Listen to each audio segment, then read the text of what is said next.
अमीरनगर गांव में एक बहुत ही बड़ा कंजूस रहता था।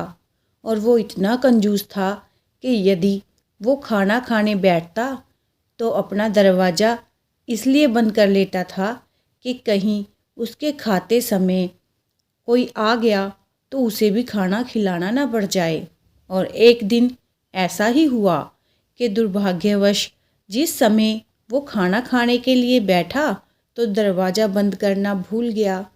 अभी वो कंजूस आदमी खाना खाने के लिए बैठा ही था कि तभी एक साधु भिक्षा मांगने आ गया।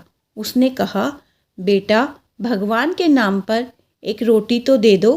कंजूस तुरंत खाना छोड़कर उठा और उसने साधु को वहाँ से टालने की बहुत कोशिश की, मगर साधु अड़ियल था। वो वहीं खड़ा रहा। साधु को टलता ना देख कंजूस ने सोचा, ये साधु तो बड़ा अड़ियल है, ये ऐसे नहीं जाएगा, इसे तो कुछ देकर ही टालना होगा। उसने आधी रोटी साधु को देनी चाहिए, मगर साधु ने आधी रोटी लेने से मना कर दिया और कहा, मैं तो पूरी एक ही रोटी लूँगा। लेकिन कंजूस ने उसे पूरी रोटी नहीं दी और साधु ने आधी रोटी नहीं ली। फिर वो कंजूस खाना खाकर अपने काम पर चला गया। शाम को जब वो लौटकर अपने घर पर आया तो उसने साधु को अपने दरवाजे पर ही बैठा पाया। तब उस कंजूस ने साधु का अड़ियलपना देखकर उसे पूरी एक रोटी देनी चाहिए।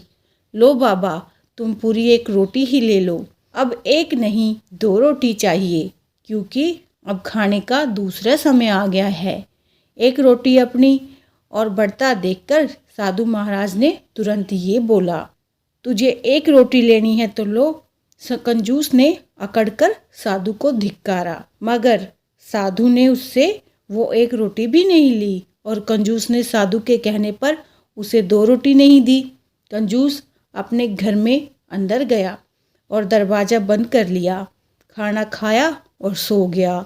वो सुबह उठा तो उसने साधु को अपने दरवाजे पर ही बैठा पाया। उसे देखकर कंजूस घबरा गया। वो सोचने लगा, यदि साधु मेरे दरवाजे पर ही भूखा मर गया तो मैं तो खामोखा फंस जाऊंगा। तब उसने साधु को 2 रोटियां देनी चाहिए, मगर फिर साधु ने कहा, अब तो खाने का तीसरा समय आ गया, अब मुझे 3 रोटियां देनी होंगी। लेकिन इस बार भी कंजूस ने उसे 3 रोटियां नहीं दी और साधु ने उससे 2 रोटियां नहीं ली। इस प्रकार 4 दिन बीत गए। साधु 4 दिनों तक भूखा रहा तो उसके शरीर में परिवर्तन आना स्वाभाविक ही था। वो मरने वाले हाल में दिखाई देने लगा। ना खाने के कारण वो बहुत कमज़ोर हो गया था। साधु की ये हालत देखकर कंजूस बहुत घबरा गया। फिर उसने साधु के सामने हाथ जोड़कर कहा, महाराज, आपको जितनी भी रोटियां चाहिए ले लीजिए, मगर आप यहाँ से चले जाइए। साधु महाराज बोले, बच्चे, अब रोटी से काम नहीं चलेगा। अब मैं तो यहाँ से तभी हटूँगा जब तुम मेरे साथ मिलकर एक कुआं खुदवाओगे। साधु महाराज की ये बात सुनकर कंजूस का दम खुश्क हो गया। वो बोला, ये आप क्या कह रहे हैं महाराज, मैं कुआं नहीं खुदवा सकता। अच्छा, फिर ठीक है, मैं भी यहाँ से नहीं हटूँगा। साधु की बात कंजूस ने सुन ली। अवश्य थी, लेकिन वो उसकी बात को टालकर अपने काम पर चला गया। मगर फिर उसकी बुद्धि रह रहकर साधु की ओर जा रही थी। उसका मन काम में नहीं लग रहा था और फिर वो बीच में ही अपना काम छोड़कर वापस घर पर आया और साधु को वहीं पाकर उसने कहा, महाराज, मुझे तुम्हारी शर्त मंजूर है, अब तो तुम रोटी खा लो।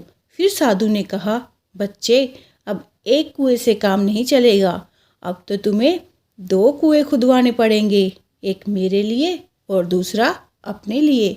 कंजूस ने फिर साधु की बात को अस्वीकार करना चाहा, मगर तभी उसने सोचा कि यदि उसने साधु की बात को अस्वीकार कर दिया तो जितनी बार भी उसने उसकी बात को नहीं माना, उतनी बार ही साधु कुएं की एक संख्या और बढ़ा देगा। नहीं, मुझे हाँ कर देनी चाहिए। फिर उसने 2 कुएं खुदवाने के लिए साधु से हाँ कर ली और कुछ दिन बाद दोनों कुएं तैयार हो गए। तब साधु ने कहा, हे मानव, मैं 1 वर्ष बाद फिर आऊँगा। तब यदि मेरे कुएं का पानी तेरे कुएं के पानी से कम रहा तो मैं तीसरा कुआं खुदवा लूँगा। इतना कहकर वो साधु वहाँ से चला गया।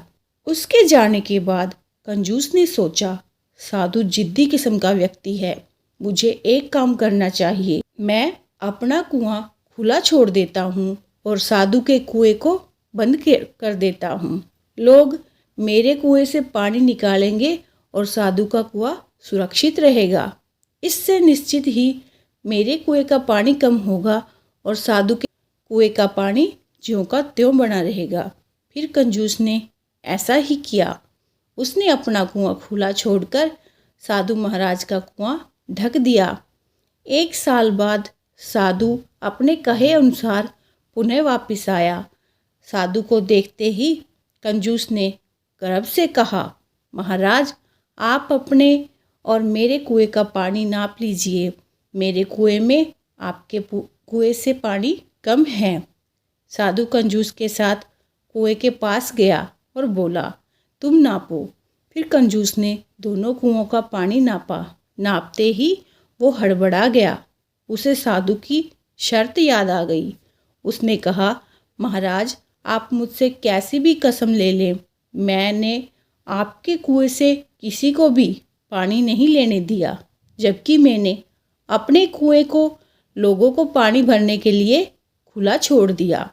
लोग केवल मेरे ही कुएं से पानी भर कर ले जाते थे, मगर फिर भी मेरे कुएं में पानी ज़्यादा कैसे हो गया, ये मेरी समझ में नहीं आया।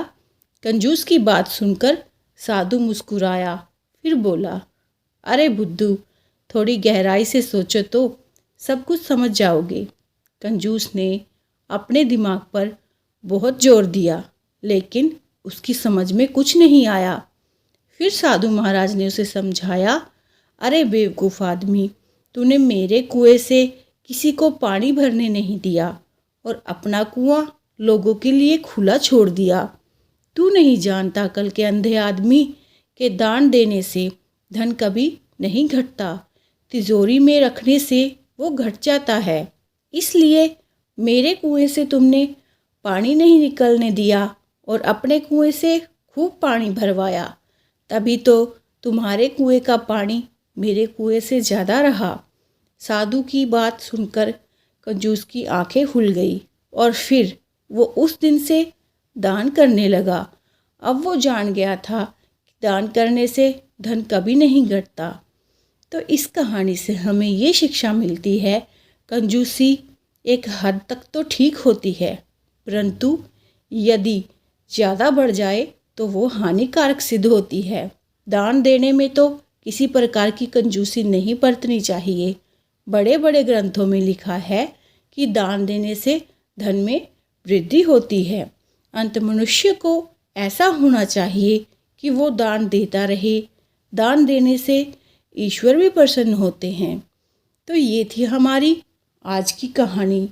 अगर आपको पसंद आई हो तो वीडियो को लाइक, शेयर और चैनल को सब्सक्राइब करना ना भूलिएगा।